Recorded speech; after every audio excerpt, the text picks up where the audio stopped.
So அந்த treatment வந்து actually pain free கிடையாது, பட் பெயின்லெஸ். இது வந்து யூஸ்வலாக வந்து இன்சுலின் சிரிஞ்செலாம் வந்து இன்ஜெக்ட் பண்ணணும். இந்த நீடில் வந்து இதை விட லென்த்தாக இருக்கக்கூடாது. இன்சுலின் சிரிஞ்சை விட லென்த்தாக சிரிஞ்சு யூஸ் பண்ண முடியாது, யூஸ் பண்ணவும் கூடாது. ஸோ இது ஆக்சுவலி பார்த்தா மெயின்டெனன்ஸ்னு பார்த்தீங்கன்னா ரொம்ப மோசமான மெயின்டெனன்ஸ் கிடையாது. ரொம்ப ஈஸியாகவே இதை மெயின்டைன் பண்ணலாம். அந்த பிஆர்பிஓ இல்லை அட்வான்ஸ் பிஆர்பிஓ வாட் எவர் அவங்க பண்ணுறாங்கன்னா அவங்க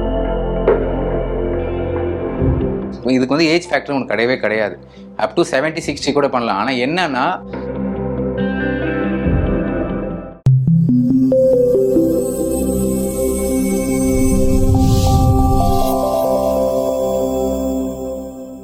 நலம் 360 வியூவர்ஸ் எல்லாருக்கும் வணக்கம். இன்னைக்கு நம்ம எங்க இருக்கோம் அப்படின்னு பாத்தீங்கன்னா வியூஹா ஹெல்த்கேர் சென்டர்ல இன்னைக்கு வந்து ரொம்ப ட்ரெண்டிங்ல இருக்கக்கூடிய அட்வான்ஸ் பிஆர்பி ட்ரீட்மெண்ட் பத்தி தான் இன்னைக்கு நம்ம பார்க்க போறோம். அண்ட் லைவான விஷயங்கள் டாக்டர் நமக்காக வந்து காட்ட போறாங்க. வணக்கம் டாக்டர். வணக்கம். Hello, good evening. Good evening. So இன்னைக்கு நம்ம என்ன பண்ண போறோம் அப்படின்னு பாத்தீங்கன்னா அட்வான்ஸ் பிஆர்பி ட்ரீட்மெண்ட் பத்தி பார்க்க போறோம். ஸோ இப்போ ரொம்ப ட்ரெண்டிங்கா நிறைய பேர் வந்து அந்த ட்ரீட்மெண்ட் ப்ராசஸ் வந்து எடுத்துக்கிறாங்க.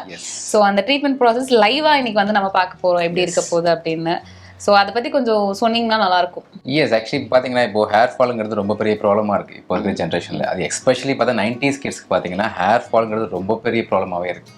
ஸோ உங்களுக்கு எவரிட்ட ஹேர் ஃபால் ஆகுதுன்னு ஃபீல் பண்ணுறீங்க அப்படின்னா உங்களுக்கு பால்னஸ் ஸ்டார்ட் ஆகிறதுக்கு முன்னாடி ஸ்டேஜில் ஹேர் ஃபால் சிவியராகுங்கிற பட்சத்தில் பிஆர்பிங்கிற தட் இஸ் அட்வான்ஸ்டு பிஆர்பிங்கிற ட்ரீட்மெண்ட் பண்ணுறது மூலமாக. பிஆர்பின்னு என்னன்னு பார்த்தீங்கன்னா பிளேட்டட் ரிச் பிளாஸ்மா. உங்கள் பிளட்டை எடுத்து சென்ட்ரிஃபியூஜ் பண்ணும்போது அதுலேருந்து கிடைக்கிற serum. For example 10 ml blood எடுக்கிறோன்னா அதுலேயும் நமக்கு கிடைக்கிற சீரம் வந்து பார்த்தீங்கன்னா அப்ராக்சிமேட்டாக 4 to 5 ml தான் கிடைக்கும். அந்த சீரமை உங்களுடைய ஸ்கேல்பில் இன்ஜெக்ட் பண்ணும்போது உங்களுக்கு ஹேர் ஃபாலிகல்ஸ் இன்ஆக்டிவாக இருக்கிறது ப்ளஸ் ஸ்ட்ரென்த் இல்லாமல் ரொம்ப வீக்காக இருக்கிற ஃபாலிகல்ஸ் வந்து ஸ்ட்ரென்தன் பண்ணி க்ரோ ஆக வைக்கிறது தான் வந்து இந்த ட்ரீட்மெண்ட்டோட ப்ராசஸ். ஸோ இது வந்து பார்த்தீங்கன்னா பால்னஸ் வந்து ஸ்டார்ட் ஆகிடுச்சின்னு ஃபீல் பண்ணுறீங்க, அதாவது உங்களுக்கு வழுக்க ஆரம்பிச்சிருச்சு அப்படிங்கிற பட்சத்தில் நமக்கு என்ன தான் பிஆர்பிஓ இல்லை அட்வான்ஸ்டு பிஆர்பின்னு சொல்லப்படுற growth factor concentrate GFC treatment பண்ணாலுமே எஃபெக்ட் வந்து நீங்கள் எதிர்பார்க்கறத விட கம்மியாக தான் இருக்கும். பட் வேறஸ் உங்களுக்கு சிவியர் ஹேர் ஃபால் இருக்குங்கிற பட்சத்தில் நீங்கள் அட்வான்ஸ் பிஆர்பி பண்ணிங்கன்னா இமீடியட்டாக வித்தின் 1 or 2 செஷன்ஸ்க்குள்ளவே உங்களுக்கு ஹேர் ஃபால் வந்து இமீடியட்டாக அரெஸ்ட் ஆகும். ஓகே. ஸோ ஹேர் க்ரோத் பார்க்கறதுக்கு வித்தின் ஃபியூ மந்த்ஸ்க்குள்ளவே நீங்கள் ஹேர் க்ரோத் வந்து எவிடென்ட்டாக பார்க்க முடியும். ஸோ அதான் இந்த ட்ரீட்மெண்ட்டோட ஸ்பெஷாலிட்டி. ஓகே. ஸோ ஃபர்ஸ்ட் ஸ்டெப்பாக நம்ம என்ன ப்ரொசீஜர் பண்ண போகிறோம்? ஃபர்ஸ்ட் என்ன பண்ணுறீங்க, பிளட் எடுத்தாச்சு. உங்களோட பிளட் வந்து ட்ரா பண்ணி அதை வந்து சென்ட்ரிஃபியூஜ் பண்ணுறதுக்கு ஆக்டிவேட்டிங்காக வச்சாச்சு. ஓகே. ஸோ எவ்வளோ ml பிளட் எடுக்கும்? அப்ராக்சிமேட்டாக உங்களுக்கு மேல் பேட்டர்னுங்கிறனால உங்களுக்கு அப்ராக்சிமேட்டாக 12 to 15 ml பிளட் எடுத்தோம். ஸோ அதை சென்ட்ரிஃபியூஜ் பண்ணி அது கிடைக்கிற சீரம் வந்து பார்த்தீங்கன்னா க்ரோத் ஃபேக்டர் கான்சென்ட்ரேட்டுங்கனால நார்மல் பிஆர்பியை விட கிடைக்கிற சீரம் ரொம்ப கம்மியாக தான் கிடைக்கும். ஸோ உங்களுக்கு அப்ராக்சிமேட்டாக 8 ml கிடச்சிருக்கு. ஸோ அந்த 8 ml வந்து இப்போ லோட் பண்ணி உங்கள் ஸ்கேல்பில் இன்ஜெக்ட் பண்ண போகிறோம். ஓகே. ஸோ இது இப்போ பெயின் இல்லாமல் இருக்கிறதுக்கு ஏதாவது ப்ரொசீஜர்? எஸ், பெயின் இல்லாமல் பண்ணுறதுக்கு என்ன பண்ணுவோம், நம்மிங் க்ரீம் அப்ளை பண்ணுவோம். நம்மிங் க்ரீமை வந்து அவங்களோட ஸ்கேல்பில் அப்ளை பண்ணும்போது ஒரு 15-20 minutes வெயிட் பண்ணோம் அப்படின்னா உங்கள் ஸ்கேல்ப் வந்து நம்ம ஆகிடும் to certain level. Okay. So அந்த ட்ரீட்மெண்ட் வந்து ஆக்சுவலி பெயின் ஃப்ரீ கிடையாது, பட் பெயின்லெஸ். ஓகே. நிறைய பேருக்கு அந்த டவுட் இருக்கும். நிறைய பேர் வந்து பெயின் ஃப்ரீ நினைச்சிட்டு இருக்காங்க. ஆக்சுவலி இது பெயின் ஃப்ரீ கிடையாது, பட் பெயின் ஃபுல்லும் கிடையாது. ரொம்ப வலிக்கிற அளவுக்கு அவங்களுக்கு பண்ற ப்ரொசீஜர் கிடையாது. பேரபிளான பெயின்ல பண்ண முடியும். ஃபர்ஸ்ட் நம்மிங் க்ரீம் அப்ளை பண்ணிட்டு ஒரு 25 minutes to half an hour maximum 40 minutes wait பண்ணிட்டு அதுக்கப்புறம் நம்ம பண்ணோம்னா பேஷண்ட் வந்து பெயின் ஃப்ரீயா இருப்பாங்க. ஓகே. ஸோ இப்போ நம்ம வந்து நம்மிங் க்ரீம் அப்ளை பண்ண போகிறோம். இந்த ஸ்கேல்ப் வந்து கொஞ்சம் நம் ஆக்கிறதுக்காக இந்த க்ரீம் அப்ளை பண்ண போகிறோம். ஸோ இதை அப்ளை பண்ணிட்டு பார்த்தீங்கன்னா ஒரு 1/2 an hour to 40 minutes waiting time.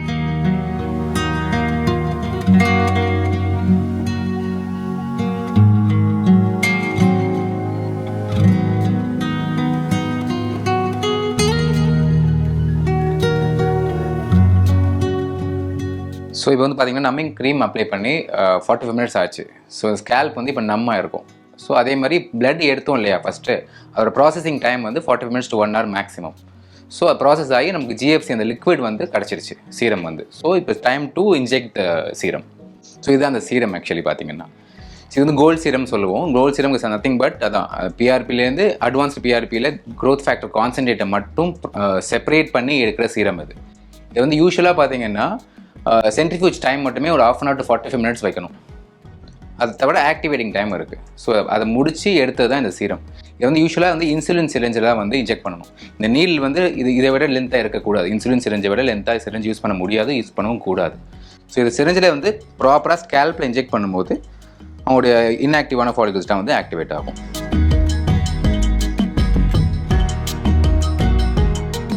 First பார்த்தீங்கன்னா இப்போ இந்த ஃப்ரண்ட் ஏரியா மட்டும் நான் ஃபஸ்ட்டு கவர் பண்ணிடுறேன். அண்ட் தென் வந்து டாப் வரும், அப்புறம் க்ரௌன் ஏரியா வரும். ஸ்டெப் பை ஸ்டெப்பாக வந்து இந்த லேயராக வந்து டிவைட் பண்ணி நம்ம இதை இன்ஜெக்ட் பண்ணுவோம். இப்போ பார்த்தீங்கன்னா நம்மிங் அப்ளை பண்ணதுனால இந்த ஏரியா வந்து டு செர்டைன் லெவல் வந்து நம்மாக இருக்கும். ஸோ இது கூடுதலாக வந்து வலி தெரியக்கூடாதுங்கிறதுக்காக நம்ம யூஸ் பண்ணுறது வைப்ரேட்டர் யூஸ் பண்ணுவோம். இந்த வைப்ரேட் எதுக்குன்னு பார்த்தீங்கன்னா இன்ஜெக்ஷன் கொடுக்கும்போது பக்கத்தில் இதை வைக்கிறதுனால இது டிஸ்ட்ரிபியூட் பண்ணும் பெயினை. ஸோ வந்து பேஷண்ட்டுக்கு வந்து ரொம்ப பெயின் கம்மியாக இதை வந்து ஃபீல் பண்ண முடியும்.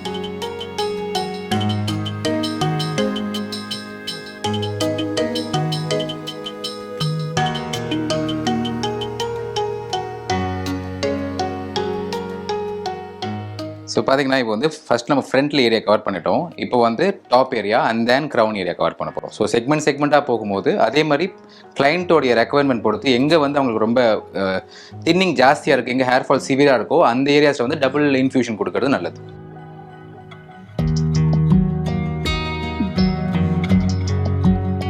ஸோ இது ஆக்சுவலி பார்த்தா மெயின்டெனன்ஸ்னு பார்த்தீங்கன்னா ரொம்ப மோசமான மெயின்டெனன்ஸ் கிடையாது. ரொம்ப ஈஸியாகவே இதை மெயின்டைன் பண்ணலாம். அந்த பிஆர்பிஓ இல்லை அட்வான்ஸ் பிஆர்பி வாட் எவர் அவங்க பண்ணுறாங்கன்னா அவங்களுடைய மெயின்டெனன்ஸ் ரொம்ப ஜாஸ்தின்னு நினச்சிட்டு இருப்பாங்க. ரொம்ப ஈஸியாகவே இதோட எஃபெக்ட்டும் பார்த்தீங்கன்னா ரொம்ப பெயின்ஃபுல்லாகவோ இல்லை ரொம்ப முடிச்சதுக்கப்புறம் ரொம்ப ஃபீவரோ இல்லை அன்பேரபிள் பெயினோ இருக்கிறது ரொம்ப கம்மி. ரொம்ப ஃபியூக்கு மட்டும் பார்த்தீங்கன்னா ஸ்லைட் ஃபீவர் இருக்குது, சான்சஸ் இருக்குது, டெம்பரேச்சர் மட்டும். ஜிஎஃப்சி முடிச்சதுக்கப்புறம் போஸ்ட் கேர் பார்த்தீங்க அப்படின்னா நீங்கள் போஸ்ட் கேர்னு ஒன்றும் கிடையாது. ஹேர் வாஷ் மட்டும் 12 ஹவர்ஸ்க்கு அப்புறம் பண்ணணும். இனிஷியலாக இது சீரை மட்டும் தலையில் இருக்கிறதுனால இது இன்ஜெக்ஷன் முடிச்சதுக்கப்புறம் மைக்ரோ நீட்லிங் இன்ஃபியூஷன் ஒன்று பண்ணுவோம். ஸோ மைக்ரோ நீடில்ஸ் வச்சு இன்ஃபியூஸ் பண்ணுவோம். அதனால் வந்து உங்கள் ஸ்கேல்பில் வந்து இந்த சீரம் நிறையாவே பரவலாக இருக்கும்.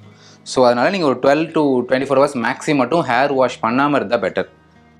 பண்ணுறீங்க அப்படிங்கிற பட்சத்தில் இல்லை உங்களுக்கு இமீடியட்டாக பண்ணுங்கிற அவசியம் தேவைப்படுதுன்னா நீங்கள் எதுவும் ப்ராடக்ட்ஸ் ஷாம்பூ இல்லை கண்டிஷன் எதுவும் யூஸ் பண்ணாமல் வெறும் வாட்டரில் ரின்ஸ் பண்ணிங்கன்னா பெட்டர். அதேமாதிரி இது முடிச்சதுக்கப்புறம் பெயின் இருக்குங்கிற பட்சத்தில் சில பேருக்கு கொஞ்சம் ஹெவினஸோ இல்லை ஹெட்ஏக் மாதிரி இருக்குன்னா பயப்பட தேவையில்லை. ஜஸ்ட் அவங்க ஐஸ் பேக் மட்டும் வச்சாங்கனாலே ரெடியூஸ் ஆகிடும். அது ஜிஎஃப்சி அப்படிங்கிறது வயசு பொறுத்து கிடையாது, எந்த ஏஜ்லையுமே பண்ணலாம். இது ஸ்டார்டிங் பார்த்தீங்கன்னா ஒரு 20-22 எபோவ் வந்து தாராளமாக பண்ணலாம். இது அதுக்கப்புறம் தான் அவங்க ஹேர் ஃபால் இஷ்யூமே ரொம்ப எவிடெண்ட்டாக பார்க்க முடியும். அந்த ஏஜ்க்கு அப்புறம் ஹேர் ஃபால் இருக்குது சிவியராங்கிற பட்சத்தில் நம்ம இது வந்து நம்ம கண்ணுக்கு தெரிஞ்ச ஒரு சொல்யூஷன். ஆக்சுவலி பிஆர்பிஓ இல்லை advance PRP what ever.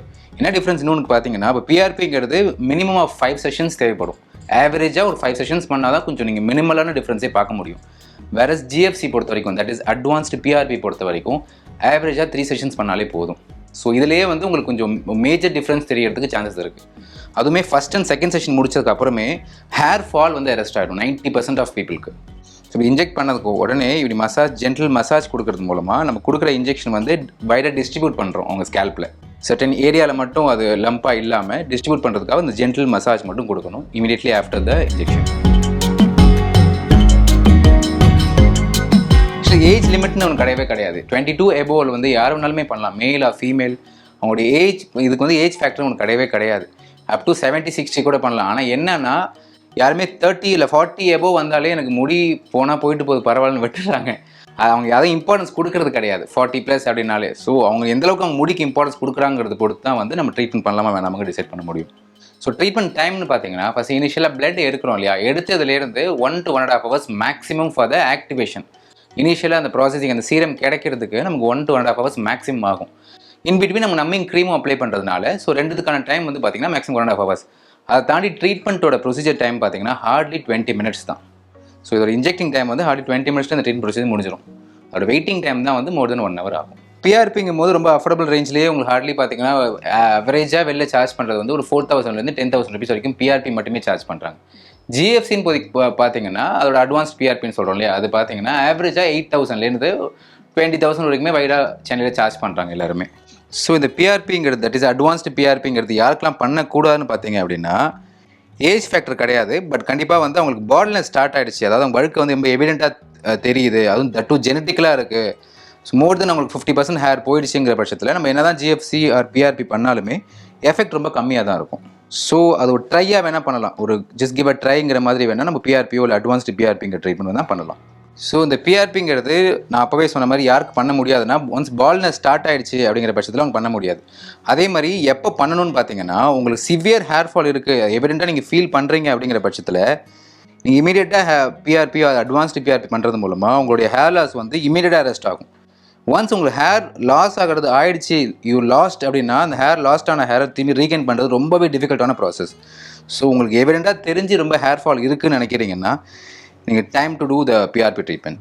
So இப்போ ஃபைனலாக என்னென்னு பார்த்தீங்கன்னா நமக்கு front and top and crown area வந்து கவர் பண்ணியாச்சு இன்ஜெக்ஷன் மூலமாக. கடைசியில் என்ன பண்ண போகிறோம்னா micro needling infusion. Micro needling infusion என்னங்கிறது பார்த்தீங்கன்னா குட்டி குட்டி நீடில்ஸ், மைக்ரோ நீடில்ஸ் மூலமாக இதை இன்ஜெக்ட் பண்ணுறது மூலமாக. ஸோ எங்கெல்லாம் இன்ஜெக்ஷன் ஏரியா கவர் ஆகலையோ அதெல்லாம் வந்து இந்த மைக்ரோ நீட்லிங் இன்ஃபியூஸில் வந்து கவர் ஆகிடும். அதே மாதிரி நம்ம ஃபஸ்ட்டு கொடுத்தது வந்து சூப்பர்ஃபிஷியலாக இல்லாமல் ரொம்ப டீப்பாக கொடுத்தது இன்ஜெக்ஷனுங்கிறது. இந்த நீடில் மூலமாக சூப்பர்ஃபிஷியலாக உள்ள ரூட் ஃபாலிகல்ஸ்க்கு வந்து இன்ஃபியூஷன் கொடுக்கறதுக்காக இந்த மைக்ரோ நீட்லிங் இன்ஃபியூஷன் யூஸ் பண்ணுறோம்.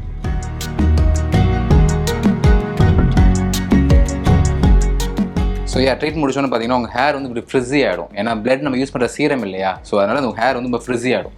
ஸோ ஹேர் பிகம் ட்ரை, அந்த session is over now. So இல்லை ஃபைனலாக வந்து பார்த்தீங்கன்னா ஜஸ்ட் ஒரு ஜென்டில் மசாஜ் மட்டும் கொடுத்துட்டு just for the distribution of the serum that we have injected அதை மட்டும் கொடுத்துட்டு க்ளோஸ் பண்ணிடலாம். ஸோ கடைசியில் என்ன பண்ணுவோன்னு பார்த்தீங்கன்னா இதோட அப்சார்ப்ஷன் நல்லா இருக்கணும் அப்படிங்கிறதுக்காக ரெட் லைட் தெரப்பின்னு ஒன்று கொடுப்போம். இதோட அப்சார்ப்ஷன் நல்லா இருக்கிறதுக்கும் ப்ளஸ் வந்து உங்கள் ஸ்கேல்ப் வந்து ட்ரீட் பண்ணுறதுக்காகவும் ரெட் லைட் பயோலைட் தெரப்பின்னு ஒன்று கொடுப்போம். அதுதான் வந்து ஃபைனலாக அது முடிச்சுன்னா ஒரு 10 to 15 minutes அதோட treatment is over, done for the day.